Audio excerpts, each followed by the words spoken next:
Il nous reste vraiment 1 minute pour Pierre-Louis. 150 000 € à investir dans la pierre, justement, vous lui recommandez quoi ? Alors Pierre-Louis, de mémoire, il était expatrié, donc une situation un peu particulière. Bon, je ne vais pas revenir en détail sur les facteurs d'inquiétude, hausse des taux, baisse des prix de l'immobilier, réglementation, encadrement des loyers, etc. En fait, il a 2 options. Il est expatrié, soit il investit dans la pierre papier, bon, on vient d'en parler justement, soit plutôt comme il est expatrié, c'est vrai que c'est un élément de sécurité pour un expat de détenir en France un bien immobilier. La difficulté auquel il va être confronté, c'est que s'il veut compléter son apport de 150 000 € par un emprunt, lorsqu'on vit à l'étranger, s'il vit à Bangkok, à Pékin ou ailleurs, ou même en Europe, pour dénicher une banque qui va accepter de lui prêter de l'argent pour acquérir un bien immobilier à Paris, Bordeaux, ça ne va pas être simple.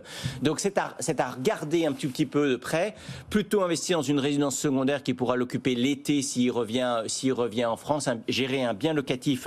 Déjà en France, c'est compliqué. Alors de loin, je vous raconte. De loin, c'est pas facile.